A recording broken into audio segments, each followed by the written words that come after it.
Right. Hello and good evening, everybody. Welcome to the first in a series of free webinars about feedback-informed treatment, commonly known as FIT, using Pragmatic Tracker. My name's Miles Daffin, and I'm going to be your host this evening. So shortly, I'll be handing over to Bill Andrews and Joe Ham, who are going to give a joint presentation for about 40 minutes, after which they're going to answer any questions that you might have. So now, Bill and Joe, do you think you could just tell us a little bit about yourselves before we start? Absolutely, Miles. Thank you very much, and welcome everybody to this first and what I hope is going to be a series of free webinars all about FIT and using Pragmatic Tracker. Bill Andrews, trained as a human givens therapist and supervisor and trainer, and I'm also an associate of the International Centre for Clinical Excellence, which is devoted to the whole idea of integrating FIT into practice. And I'm also the co-developer of Pragmatic Tracker that you're going to see a lot about tonight. And Joe, we've got Joe here on audio. I believe you can see me, but hi. Joe's on. Hi, Joe. Tell us a little everybody. Yes, hi. Thank you, Bill. Yeah, so I apologize for not having my face visible. It's not because I'm scared, it's because my home internet is not as high quality as I would like. So you've got my photo and you'll have to do with that. I'm Joe Ham. I'm a human givens therapist. I am a trainer and a tutor for Human Givens College, and I'm also a supervisor, and I work with a whole range of ages ranging from adults through to small children. And I'm delighted to be here, and thank you for joining us. Great. Joe, actually, haven't you got a new course coming out soon for Human Givens College? Oh, I have. Thank you, Miles. Yes. On the 27th of February, I'm going to be running a brand new workshop, which is called Creative Ways to Rewind Trauma, and it's looking at more advanced ways of helping people overcome trauma using the Human Givens Rewind approach. So it's open to anybody who has already done the Human Givens Rewind training, and obviously you'll get details on the Human Givens College website, but we'll also send you a link after. That's brilliant. That sounds fascinating, Joe. I know that lots of people experiment with creative ways of doing that, but it would be great to see a whole lineup of them in one course. So now let me just do a little bit of housekeeping before we kick off properly. As we said, the presentation itself is only about 40 minutes, and then we'll have about 15 minutes for questions at the end. So you should all be free at about 8:30 tonight, GMT. Please ask questions during the presentation at any point by pressing the question mark button. Now, the question mark button should be on the right-hand side of the webinar screen, just below the little hand icon. You can then type your questions in, and I'll relay them to Joe and Bill when they finish the presentation. So also, if you're already using Pragmatic Tracker, we'd love to hear your thoughts and experiences, and you can share them with us in the same way. So this webinar is going to be recorded, and all the registrants will receive a link to the recording as well as some more related material afterwards. So I think looking at the list, we've got practitioners here from a variety of backgrounds across the globe attending now, including Human Givens, Quest, and lots of other types. But regardless of your therapeutic orientation, I've got no doubt you're all going to find this hour fun, informative, and educational. And so without further ado, I'll pass you over to Bill. Thank you, Bill. Great. Thank you very much, Miles. I have to tell you something. This is a very strange sensation because I'm looking at my first slide, which hopefully you can see, but I know that you guys can all see me, and I can't see myself. So it's a very strange feeling. You look anyway, beautiful, Bill. Okay, so feedback-informed treatment with Pragmatic Tracker. So let's get the slides to change first of all. Oh, Lord. Pause. What's going on? Okay, excuse me, I'm going to have to click OK to move. Wait a while. Right. Are we changing? Yes. Are we going now? Is that okay? Yeah. Yeah? Yeah, great. Sorry about that little hiccup. Okay, so what is this all about? Well, for several years now, I've been passionately encouraging people to measure outcomes in treatment. And I've been going around the country bamboozling people, encouraging them, cajoling them, beating them with a stick, all that to try to get them involved. And this has been going on over the last 12 years or so. And unfortunately, with many people, there's a lot of reluctance, and I'm just going to share with you some of the typical sort of reasons I come across about why people won't really get engaged with this. And the things I hear all the time is the simple fact that change, any change, is very difficult. And, you know, people think, well, it all sounds like a nice idea, but it's not for me, it's for somebody else. It's too much hassle, I'm too busy, I've got too much time, I've already got too much on my plate altogether. Other reasons I hear about is, well, I don't even know where to begin, and what, more paperwork? You want me to do even more paperwork than I've got already? And by the way, getting this stuff involved, getting people to fill in outcome measures, all of this, my clients won't like it, it's going to interfere with the treatment. So people go on. The other big one is that people are worried about there's going to be like Big Brother watching over them. What if I'm no good as a therapist? I'm going to be judged by other people. So these are some of the typical fears, and then people eventually say, look, it's just not for me. And other reasons when it comes down to it, I suppose the bottom line is that change is difficult. Now, we know that change is difficult, but you know, come on, we're therapists, for God's sake. We're in the business of change. Change is what we actually do. All right, so that's a little bit of the Irish story. Now, I'm hoping that the next part of the presentation is going to encourage you to at least open up to the idea that you could incorporate these ways of working into your practice. So I guess I'm a little bit like Dr. Seuss trying to make the case, and I remember my favorite book when the kids were little was Green Eggs and Ham. Well, we have Joe Ham with us, so we've got Yay! So don't be afraid of change. And the reason I hope we'll be making the argument here is that working with feedback-informed treatment will impact in many different ways. So first of all, there's on your practice, there's within supervision, there's the impact and benefit for the organization that you're part of, and there's also for your profession in general, because let's face it, we are under threat as a profession. There's all sorts of reasons for this. There's all sorts of cutbacks in the funding of public services, as you're constantly hearing about in the news. And of course, it's good for your business in terms of marketing yourself and promoting your business as well. But of course, lastly here, and first of all really, is it's good for your clients. So this evening, we're going to focus on these two things, on your practice and on your clients, and why it makes a difference. Now, why does it make a difference in our practices? Well, it actually makes the process of doing therapy easier. What you're getting is information before your session even begins, so you already know a lot about your client before you start your first session off, and it actually helps in building rapport. It helps you through the process of therapy to stay focused on the client, and it also helps you, very, very importantly, to identify risk. And not alone that, to be seen to be identifying risk, which is very, very important itself. One of the big returns for working in this way is it impacts upon the premature dropout, the clients who leave treatment early. And it helps you to identify those clients at risk of dropping out of treatment early, so that you can work at keeping them engaged in treatment. And you'll hear about this with one of Joe's cases shortly. Some of the other benefits, it encourages goal setting and achievements. It identifies the resources of the client, and as well as identifying the things that are challenging for them. It encourages progress in treatment. It helps people to see exactly where they're going, as well as contextualizing setbacks when those arise. And it's tracking change before their own eyes. I've heard it time and time again from clients that that picture painting 1,000 words makes such a difference for them to see how far they've come over the process of their treatment with you. All right, Bill. But what about the evidence?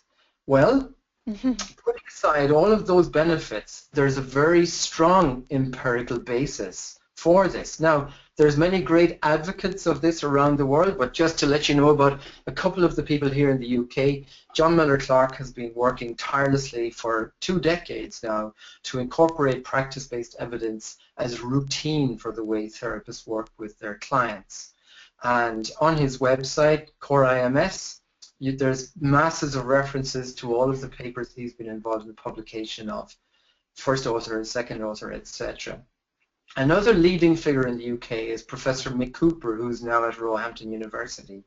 And he's been hugely involved in schools-based counselling, and he's a great advocate of practice-based evidence as well, and written extensively about it.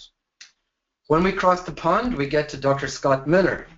Scott Miller is a wonderful mentor and inspiration. If you ever see him coming to town, please be sure to get to see him. He's extraordinarily entertaining, and he's a great font of knowledge and wisdom in this field. And actually on his website, scottdmiller.com, you will see links to a whole raft of publications that establish the empirical basis for working with feedback-informed treatment. Here you are, you can just see the beginnings of this list. Now this is very important because in America there's an equivalent organization to the National Institute for Health and Care Excellence that we have in the UK, and it's called NREP, the National Registry of Evidence-Based Programs and Practices.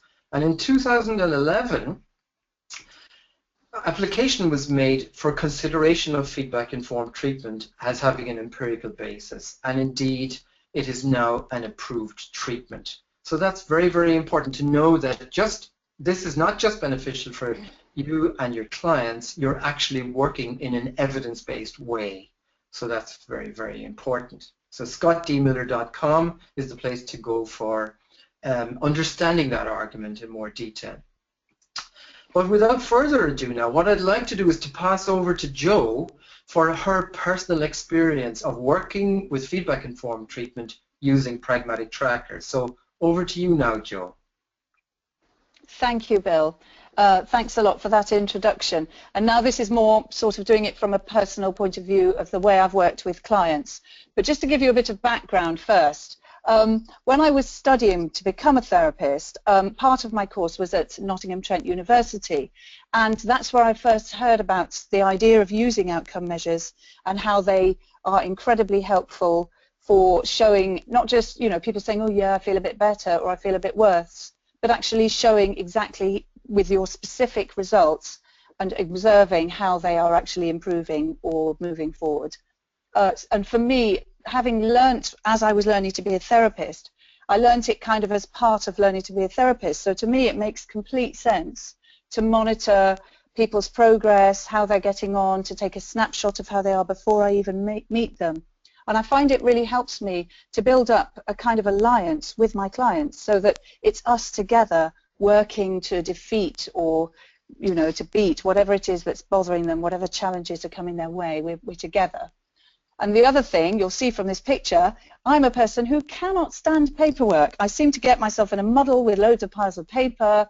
In the olden days, I used to have 1,000 Post-its stuck around my computer screen, and everybody used to laugh at me. And now I've got Pragmatic Tracker, and so I declared war on paper a few years ago. And originally I was using paper outcome measures, which are good, they're great, but because I can't stand paperwork, I decided to look for other ways to reduce that paperwork. And along came Pragmatic Tracker, which has just been, you know, I'm saying this from my heart, it has been a wonder for me because it has literally reduced my paperwork by at least 80%, possibly even 90%, to be honest, Bill. And it did exactly what I needed. It helps me to get initial outcome measures, as I said before I've even set eyes on the client, using an email function. And the beauty of this is, and I know some people I supervise say, but hold on, Jo, isn't that going to put them off? Aren't they going to think, oh no, they're sending me all these forms? Well, actually, it's never happened like that. I always introduce it as a natural thing that we do. I always give them the option, and I explain to them that it's completely confidential, encrypted, and there is no proper name on against them, so nobody can work out who they are. And people always seem happy to do it. It helps me find out an awful lot about my new client before I've met them, gives me a snapshot of what's working for them, what's not working for them, and it tunes me right into them from the start. And I'll tell you a bit more about that as we move on. And it gives me more time as well to do the things I really love doing, which is talking to my client face to face, not standing over a piece of paper. So moving on to the next slide.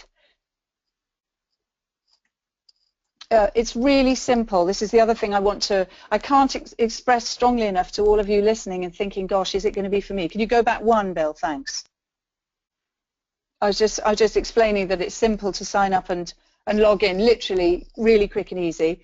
That's it, thank you. I literally just go click, click, click, click, click, and I'm in, and then the screen I see is the next one, thank you, Bill, which shows me immediately. That's like opening the drawer. That's like opening the drawer of the sealed, locked, you know, sealed into glass that no one else can see, filing cabinet. And in there are my current caseload. And yes, folks, I'm laying myself bare here. This is part of my current caseload, and you can see, I can see at a glance how many cases I've got open. I can see lots of different things. It gives me an immediate overview of what's going on.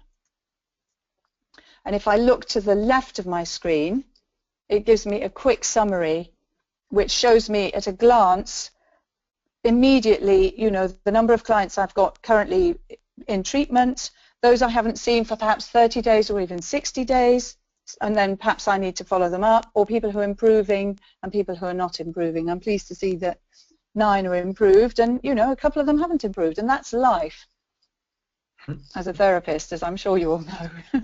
Anyway, so carrying on with the overview, the main body of the screen gives me immediate information about the stage of each client in treatment, when I last saw them, what their most recent scores were using the primary measure, which is like the main measurement. It's usually core 10, but I've got a wide choice, thanks to Pragmatic Tracker, of other measures I could use. And it shows me also, you'll see these colors, there's a greens, reds, yellows. It's like a traffic light system. And it shows me how long since I last saw them. It shows me how they're doing, and if there's anyone I need to follow up immediately.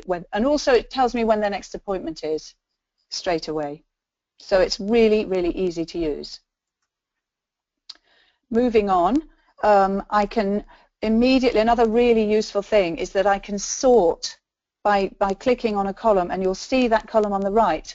If I click on the top of that column, it sorts them by the level of risk. So the red ones are where things aren't going, you know, as we would like. So it immediately allows me to pull out anything that I need to double check, things I need to give extra attention to if I'm not happy with how they're progressing. And it would probably be a signal to me to actually have a conversation with my client and find out from them, okay, I can see that since we last met, things haven't gone so well. Can you tell me a little bit about what's been happening for you? It also, from my point of view as a therapist, might flag up for me any cases that I want to discuss with my supervisor and get a second opinion on. So I find it hugely useful. In the olden days, you know, I was wading through sheaves of paper. Now, those days are gone.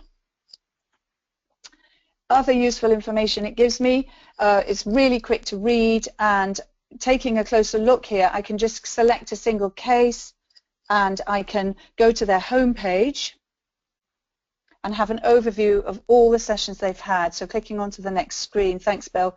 This is an old case, but it's a very useful one that I want to show you.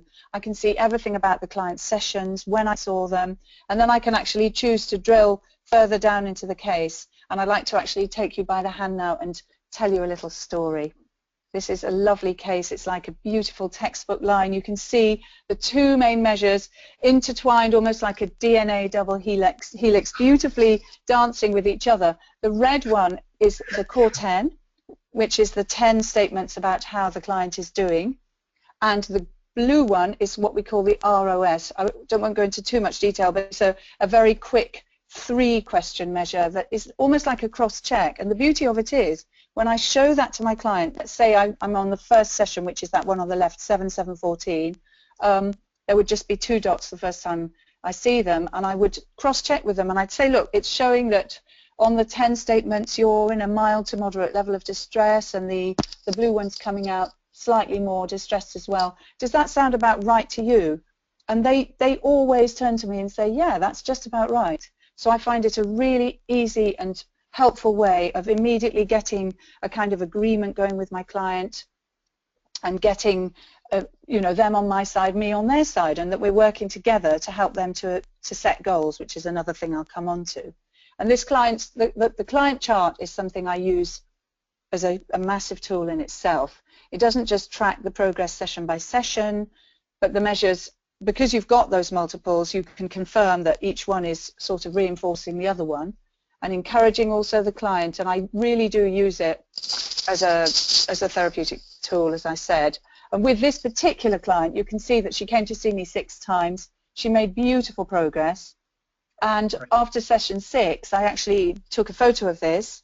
I showed her the thing on the left that shows her, sorry, I haven't quite moved on to that one, Bill. I'm still on the one before. Sorry, I'm going a bit more slowly. Yeah. I showed her the panel on the left. Yeah.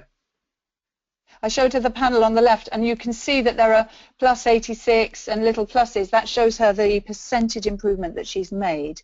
And people find that they feel really proud when they see that, and they feel a real sense of achievement. Because it's very easy to forget how you were feeling a few weeks ago. I can't remember how I was feeling last week, never mind 6 weeks ago. So it's like a concrete proof of how they've got on. And I sent my client a copy of this, and I asked her to print it out and keep it on her fridge, which she did do. And I said, any time in the future that you might get a bit of a wobble, you just look at that chart and it's going to show you and remind you how far you've come, and you did that. Now I'd like to show you a different sort of chart, not quite as textbook as that one, where we're looking at keeping on track. If you could just click to the next one, please, Bill. I'm struggling again. We've got a bit of a... Have we got a little glitch? Doesn't matter, I'll talk and it'll come up in a minute. So Pragmatic Tracker also helps me to keep on track, because in the next chart, which you'll see in a minute, the client doesn't go down, down, down in the first 4 sessions. The client kind of keeps at a horizontal plateau. They make a little bit of progress initially, and then they kind of plateau out and they stay in the same place for the next 4 sessions. So this really helped me to think about where the client was at, and it keeps me on my toes, because this client was a little bit stuck. But if you look down, thank you, yes, if you look down to the very bottom grid of the bottom axis, you'll see that turquoise line. That represents the client feedback on the sessions. And when it's right along the bottom like that, it means they are 100% happy with the sessions. So he was telling me, I love the sessions, I'm feeling really comfortable, I enjoy it, I find it relevant and helpful, 100% satisfied. But I could see from his chart, as you can see, that kind of humpback, that he wasn't making the progress that I would expect and I would hope for after 4 sessions. So I sat down with him and we discussed it together, and I said, look, what's going on here? Have you got any idea? Can you shed any light? And it turned out that there was a part of him that was kind of reluctant to give up the problem he'd come to me about. And so we worked on ways of helping that. And as you can see, after session 4, it comes down really beautifully and moved rapidly in the right direction once we'd got over that little resistance, perhaps it was. And another thing I find it really helpful for is recognizing setbacks. And when the client perhaps doesn't go textbookly, and you'll see from this one, whoa, what's going on here? It looks like a cat's ears. And this is me being brutally honest. Yes, this does happen to me sometimes with my clients. What happened is that this was a younger person who came to see me, and she was scoring pretty well under what we call the cutoff line, which is above that line, they're kind of clinically in distress, and below that line, I explained to them they're coping like a normal member of the public, just dealing with life's ups and downs. She was doing fine, and then whoomph, she had this massive setback. And because I knew I could see that before she came in for the second session, I had already had a little bit of a think. I wonder what's happening. Obviously, something's happened to her, and I was able to ask her immediately what had happened, and it turns out that she'd had a big setback at school, friendship issues, and obviously that she was very sensitive. She'd taken that very badly, but we were able to work on that immediately, and as you can see, by session 3 she'd come back into a really good place. So obviously the work had helped her, and she did well the next couple of sessions, up and down a bit, but you know, coming along into the way we'd like. And then, whoomph, she gets this other massive setback on the 4th of November. Massive setback again. And so, again, I chatted it with her. And this time it was so helpful because I was able to refer back to the previous setback on the left and say, look, last time when you had this thing that happened that made you feel really upset and worried, you managed yourself after one more session to bring your score right down. Wow. You were feeling pretty bad when that thing happened to you, but look how easily you've brought your scores back down. And then I said to her, how did you do that? And I saw this little smile start to play on her face, and it looked as if she had this lovely warm glow of pride inside. And she thought about it, and she said, well, actually, and then she told me what she'd done. And I said, look, you did this yourself. And sure enough, after the second setback, again, she came back. So it can be incredibly helpful for clients to have a setback while they're in treatment, because it gives them the confidence to demonstrate to themselves and obviously to the therapist that they're coping, that they're building their resilience, that they're developing their confidence. And literally, just to reinforce what I said before, I can't imagine working without Pragmatic Tracker. And as I said if you saw the advert, you know, I said it's like trying to play tennis without a racket. I can't imagine walking into a therapy session without using Pragmatic Tracker. And this final slide I wanted to show you is a client, another young client who only came to me twice, because she really took on board the work we did in that first session. And by the second session, she was just coping wonderfully. And she'd made a 70%, I think it says 70, I can't quite see, 70% improvement. And, you know, she was smiling from ear to ear. And yes, she may come back at some point, but she was very, very happy. And the charts there gave me the confidence to say to her, look, you're doing fine. You see how you go. It's in your court. If you feel you need to come back, do. But right now, you're doing brilliantly. Jo, thank you so much. So, it's so back to Bill. for me to hear about the use of a therapist in working with Pragmatic Tracker in this way. So we'll come back to you again shortly, Jo, to hear a little bit more about your work with but for now, I just want to say, well, you know, to all those people out there who are listening to this or hear it as a recording afterwards, how do I start with Pragmatic Tracker and working with feedback-informed treatment? Well, let's take a look. So when you first get registered to use Pragmatic Tracker, either through your organization or should you decide to, if you're working independently and you want a single user system, you'll get a link, an email from our site which will give you all the information you need to log on. And then you simply log on with that information and it takes you straight in to the program. And you'll see here that there's a messaging system. So in organizations where managers or supervisors or team leaders want to send messages out to their practitioners, they're able to do that. And so you get an introductory message here. From time to time, there may be system messages as well. And of course, when you're new, you're going to have no clients in here. So you can see here, this is a new client list starting up for this imaginary therapist called Webinar. And it's really intuitive and easy to use. It's very obvious where you go next. So simply click on Add a New Client. And this brings you to the client profile page, which captures relevant information, age, gender, living arrangements, etc., etc. Now, what we've done with Pragmatic Tracker is that at every place that you make an entry, there is a little green circle with a question mark in it. And by clicking on that, it takes you to a little pop-up which gives you information about what that particular field is all about. The other thing is that on every single page you're on, up in the top left corner, there's a help button. When you press on that help button, it takes you to an explanatory page all about the actual page you're on. And sometimes there's training videos that we've made as well to help you. So we really hope that nobody should get lost in the system, and in any case we're there for support in the background. So this is how you see the profile building up. Now bear in mind, many of you perhaps listening to this have never seen this before. I understand I'm going to be going at a pretty much of a pace here, but you'll be getting a link to the recording afterwards where you can take your time and go back over the material again. So the profile is built up in this way. Now here you're seeing where you get to choose the measures you're going to use with that particular case. And Jo was talking about the primary measure. In this case, there's a choice of 4 outcome measures, but in some systems there may be far more than that, and it depends on the organization you're working with, etc. So basically you can choose with your client the measures you're going to use that you feel are the most appropriate for them. So here we see us choosing the measure, and now we've got the client is created in the database and we're ready to add our first session. So we click to add the session. It's going to be an assessment, and we choose that from the drop down, And now you can see that this part of the session record is populated already with the measures we're going to use for this case, which is the Core 10 and the ORS.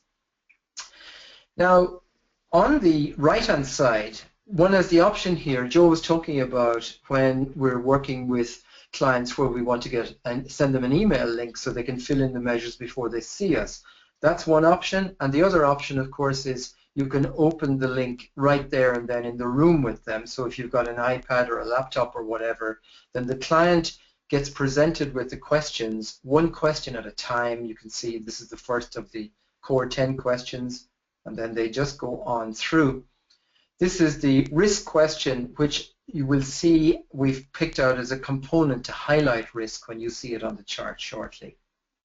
And then the questionnaires move on to the next one, which is some of the ORS questions here, just showing you the sliding scale.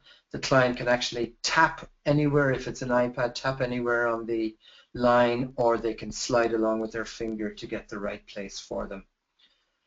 And then, of course, should you have popped out of the room, for example, the system will automatically log you out, and with an email link, you get a message to say you can close your browser now.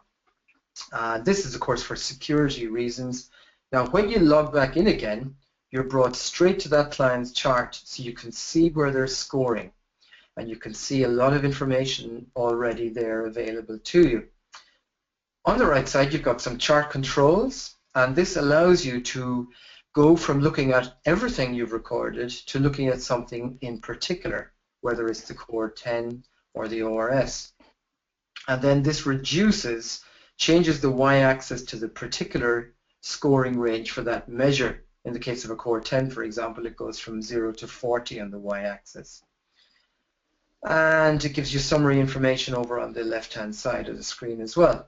Now, one of the cool features that we've done over the last 12 months is we now have the ability, when you click on the scoring point on the chart, it drops down below it so you can see all of the individual questions, the items that were answered by the client.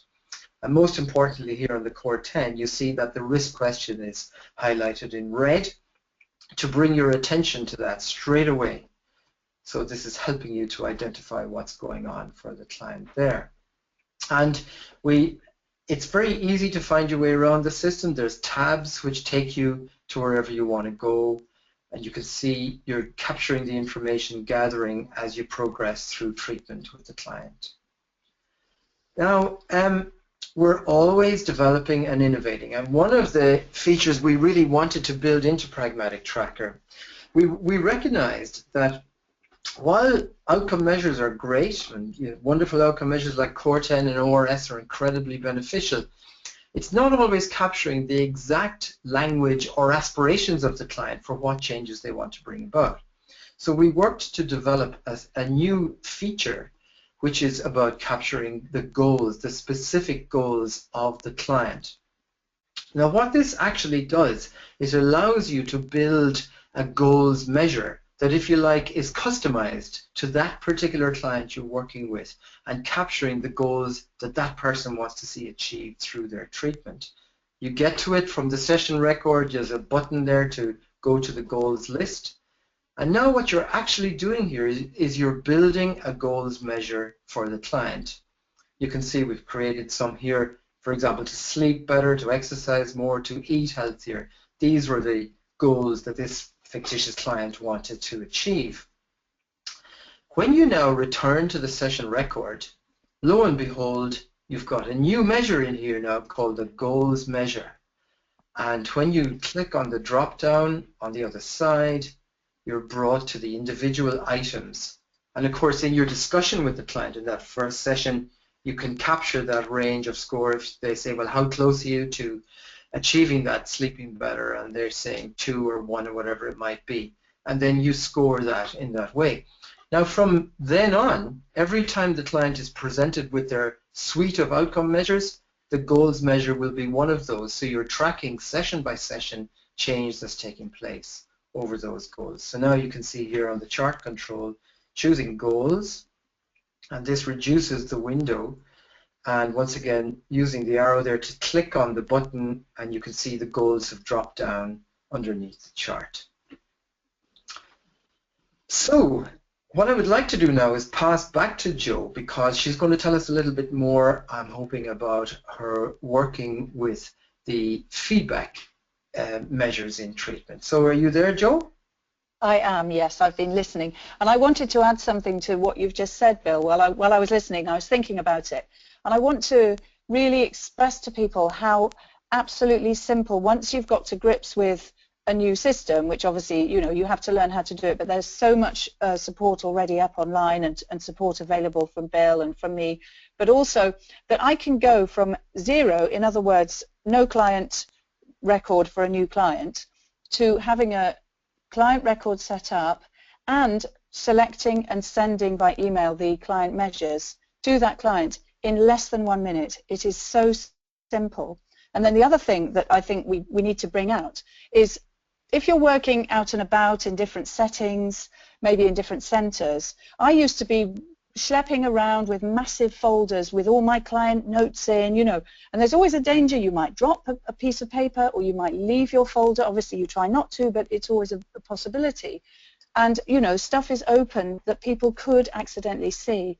Whereas when it's inside Pragmatic Tracker, it's password protected, your iPad is code protected. It's like a double, triple, whipple locked filing cabinet that you're wheeling around after you, but it's, you know, it's just under your arm. It's just fabulous, you know, so that's another real benefit. Anyway, getting back to the feedback part, we all know from what Bill was saying earlier, and we know anyway from our own practice, how important it is to actually get feedback about the therapeutic alliance. In other words, how our relationship with our client is working, because research has shown that that is the crucial thing. That's the key to whether your client starts to get better and makes progress. So we all want a fantastic client-therapist relationship. So the reason we get feedback is not just to massage our egos and make us feel fantastic when they say, oh yeah, it was brilliant. Hopefully they do. But it's about getting honest feedback from the client about their therapy experience, and it can be hugely useful. And for me personally, it helps keep me on track, and it helps me keep in mind my client's view of the therapy process, because as a therapist we have an awful lot to think about while we're doing the therapy session. But it's really a helpful discipline for getting back to my client and saying, okay, well, how was it for you? My aim is to make these sessions as suitable, as tailored as possible to your needs and your goals. Can you give me some honest feedback as to how the session was? And it's like 3 or 4 questions. Nobody's ever said to me, no, I don't want to, but that's their choice. And it also, they're always quite pleasantly surprised to be asked, actually, to be sort of asked to participate, and that their opinion would actually matter. It's not something that's being done to them by the expert. They are the expert in their process of recovery, and they're the expert in what works for them. So it's like, again, strengthening that alliance. And Pragmatic Tracker is really, really good at doing that. I know we get a lot of requests for feedback, but I do find that clients really respond positively to being asked, okay, what did you think of the session? And it's so simple. It can be done electronically. You can see on the screen that's there now. You can choose at the end of the session whether you want to send the email invitation so that they can fill it in later when they've had time to think about it, or perhaps there's not much time, they're in a hurry, and you can just press send. Or if they're happy to do it there and then, you can just click the one that says open, and it will open screens just like we saw before, where you can see, you know, it says your therapist would like you to answer these questions about your last session. The client clicks start. So again, they're kind of in control of the process, which again is putting the control to them. The questions are neatly presented one at a time, and you can see the kind of questions they've got there, and they get a chance to use the slidey thing, which is always popular, especially with younger people, and it gives them a chance to give really clear feedback and also to reflect, because often, you know, you're inside the session as the client, and this is your chance to step back from it and think, okay, so what was good for me? What was the most helpful part of it?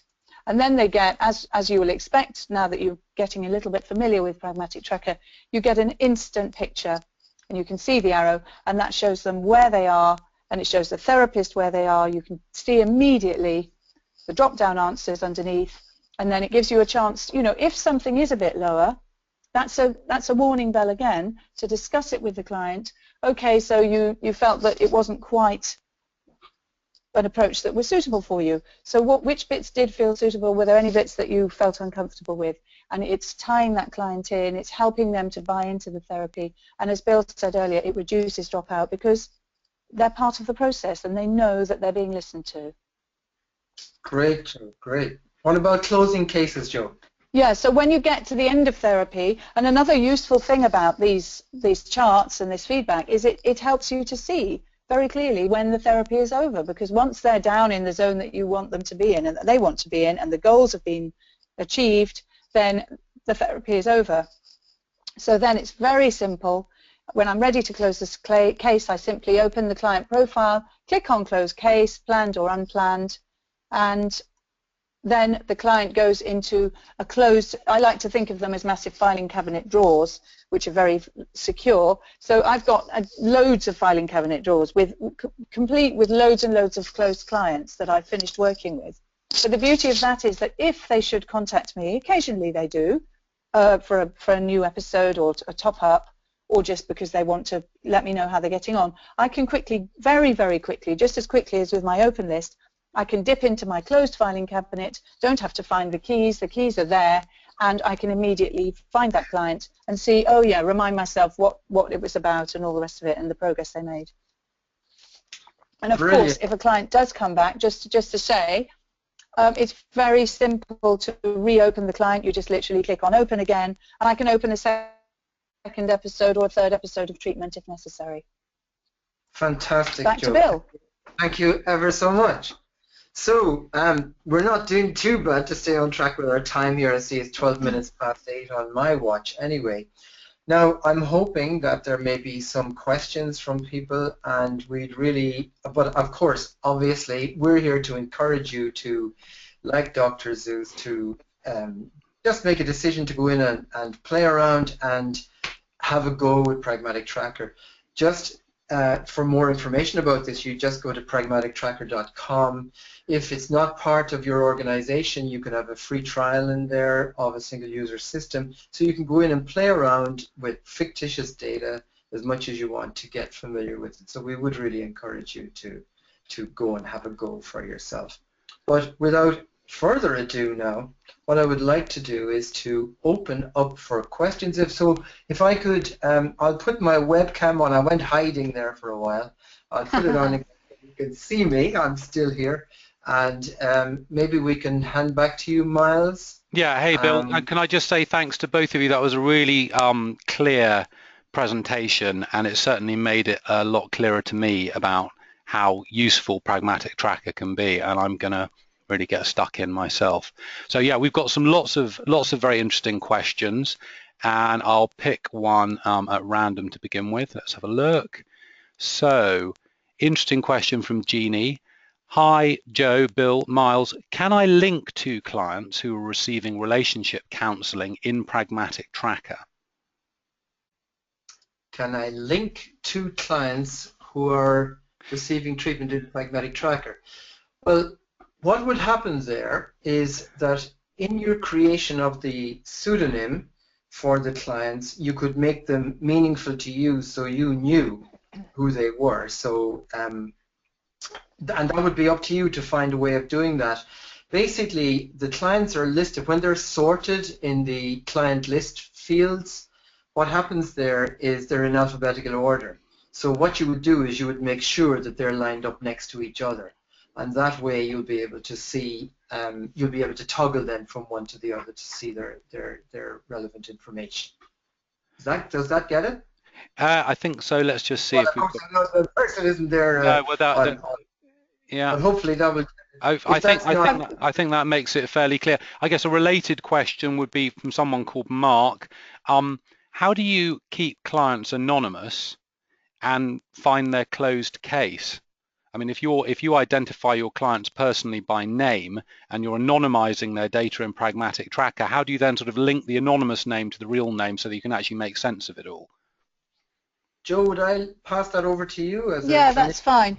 Well, I have my own system whereby I create a pseudonym that is meaningful to me, and sometimes I have to go into my brain and have a little think, but I've always managed to find them. Okay. You can also, in the notes, you can also put, there is we haven't really gone into this, but there is a panel where you can actually write freehand notes as well as all the measures and stuff. You can type stuff. So you can always type things which will be memorable and meaningful to you in the notes panel. So that's how I get around it, really.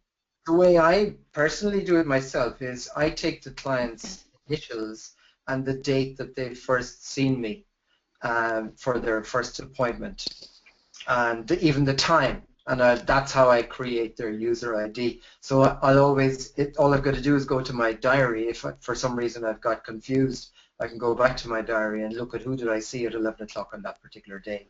So I guess everybody builds up their own way of whatever system they might use. In a lot of organizations, there will be some type of number for that client anyway, and that would be the one that is used.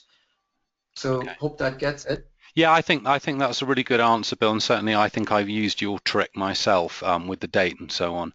So here we've got another question here from Jim. Hi, Bill and Joe. Is Core 10 still available to use, or should we be using PHQ9, GAD7? I've not used PT online yet, but have found the paper versions very helpful. I guess the paper versions of those measures. Thanks, Jim. Great, Jim. That's fantastic. Delighted to hear you're using the paper measures, and I can assure you, if you make that transition to using it electronically, Pragmatic Tracker electronically, you'll find it very, very easy indeed. What happened with Core was sort of copyright. Well, it's still copyrighted, but it's now in the public domain. And so all of the Core suite of measures are now available without any cost associated with them for anybody to use anywhere. So we can offer all of the Core measures within Pragmatic Tracker. The thing about GAD7 and PHQ9 is in the UK, these are the sort of index measures that are used in the Improving Access to Psychological Therapies program.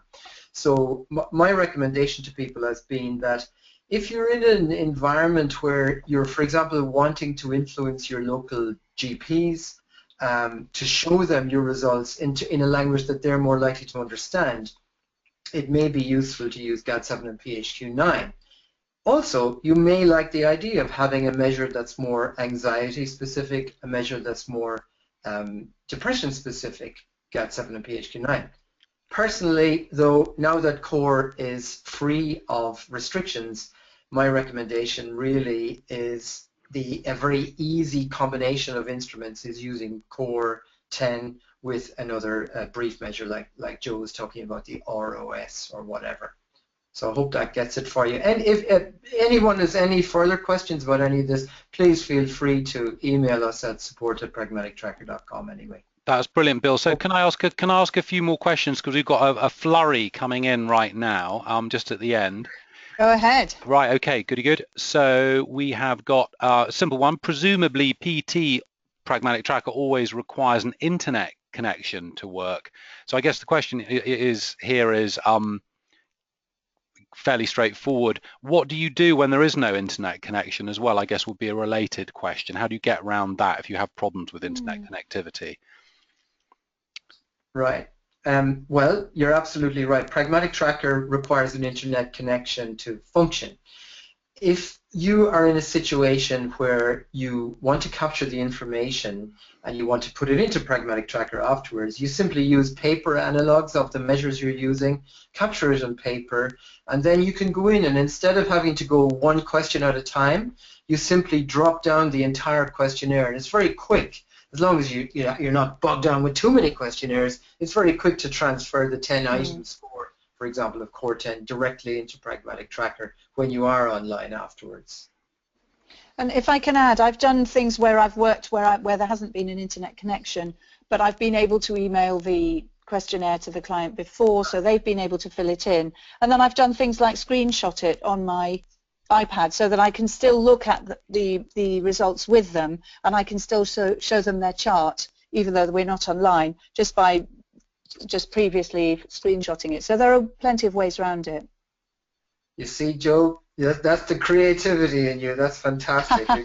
Great ideas, great ideas. Okay, I'm going to go on to the next question now, just to keep it moving. Let's have a look. I think you've already answered this, but maybe it needs emphasizing.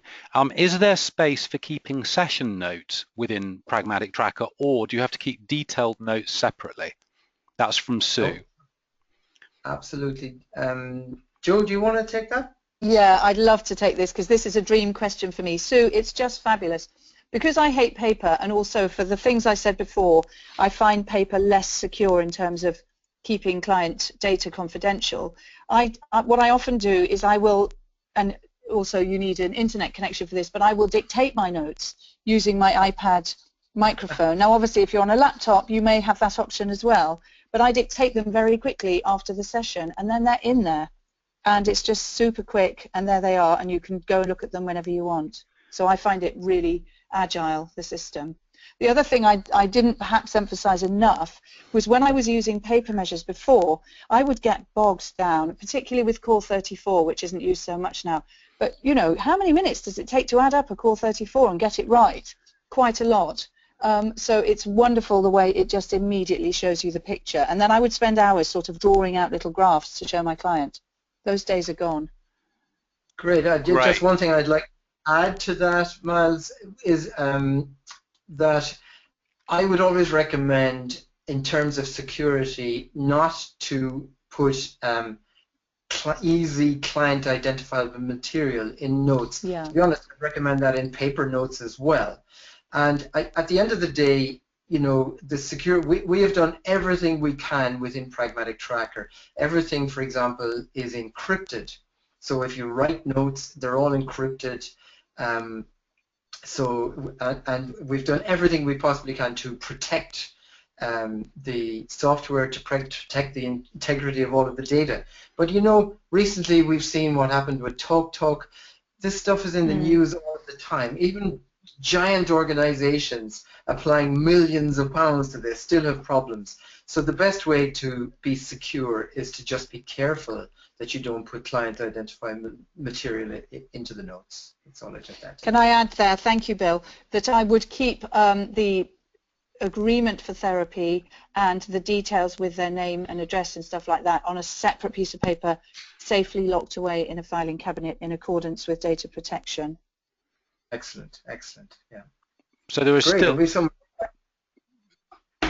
Sorry, Bill, I was going to say, so there's still a place for a minimal amount of paper, but it is minimal. Well, oh yeah, absolutely. But you can write as many notes as you want. There's notes fields everywhere. There's notes fields in the client profile if you want to capture stuff about who's referred the client to you, or any salient material you want. And then with every session, you can capture notes as well. Great. Well, that's answered a bunch of other questions that were along similar lines. I can see now a money question, the inevitable money question. How much is it, please? Asks Amanda. Per month or year? Amanda, okay. So there's two different things to talk about here. One is the single user system. So if you're an independent practitioner out there and you want to work just on your own, recording your client's information, simply go to pragmatictracker.com and you'll see the information there about the cost. A typical all singing, all dancing with all the bells and whistles license is £150 a year for a user. Now, in an organization though, there's different requirements. Obviously, there's different levels of user. There's going to be directors, there's going to be supervisors, etc. It's quite a bit more complicated.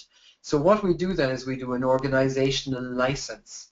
Ballpark, simple calculation is to ask how many people are going to be using the system and multiply by that 150, and that gives you a ballpark figure.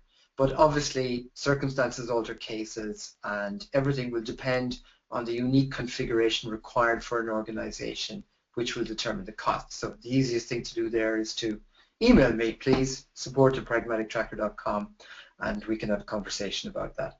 Brilliant, Bill. Thank you. Now, here's another quick question for you. I think, how much time have we got now for questions? Would you like a couple more and then we'll wrap up?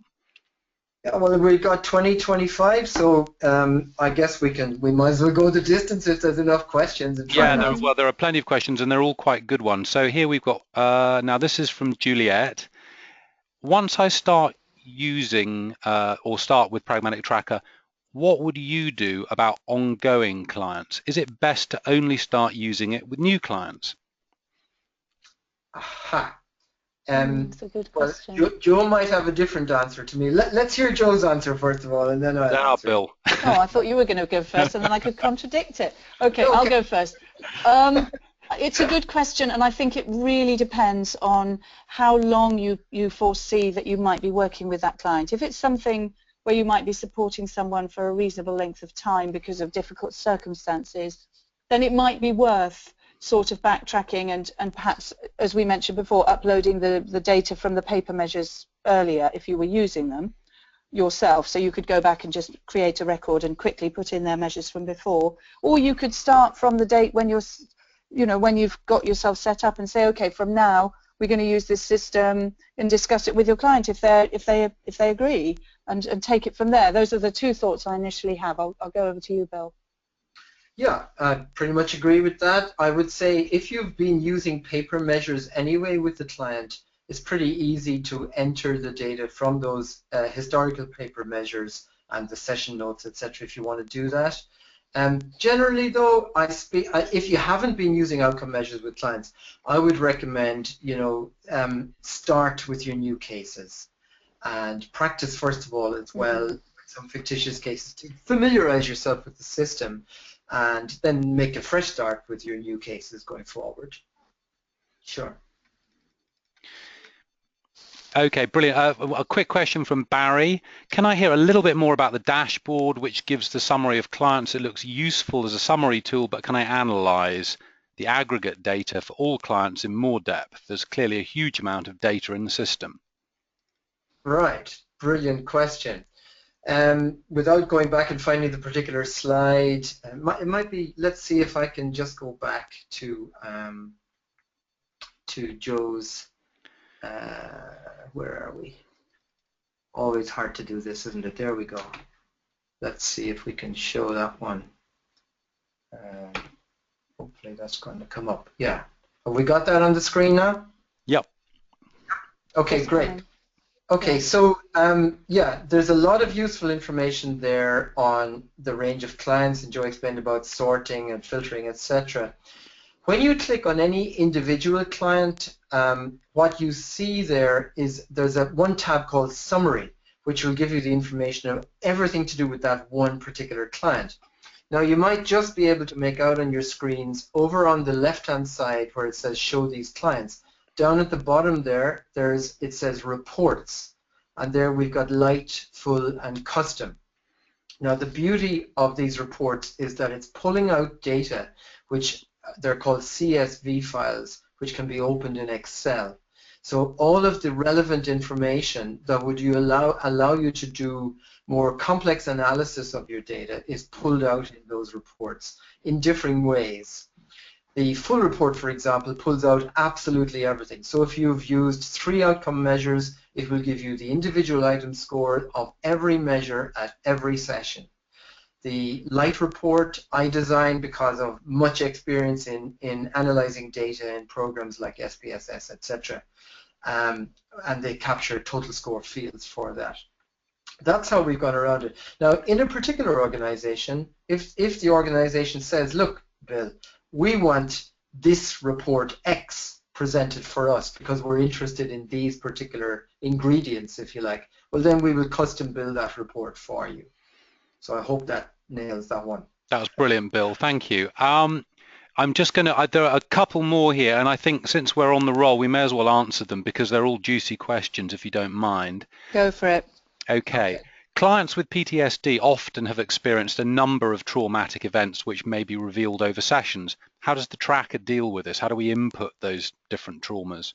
And that's from Alex. Joe, I think we had a conversation about this recently, did we? We did. No? Yeah. And do you remember what you said? We said that Yeah, somebody asked me exactly the same question, and that's right. we talked. You and I talked about it, and that's right.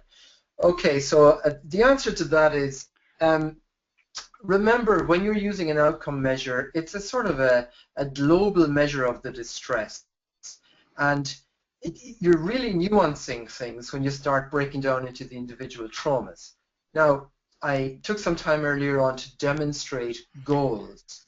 The other feature that we've got within Pragmatic Tracker that works almost identically to goals is problems. So in the same way that you can build up clients' goals that they're trying to aspire to get help with, you can also represent that in a different way through problems and build up, if you like, a problems measure. So the approach I would take to multiple trauma would be to identify the traumas as problems and track change on each one of those problems, but to have the global measure of trauma overall, for example, the impact of event scale, as a sort of an overall measure of trauma, the impact of the traumatic events, if you like, in their lives. And I hope that gets that one for you. Yeah, that's exactly how I've used Pragmatic Tracker when working with PTSD Resolution, which is the charity for ex-military people, and it works beautifully. Great, great, good. Okay. So maybe we should just have one more, Miles, should we? We're at we've got two tiny ones.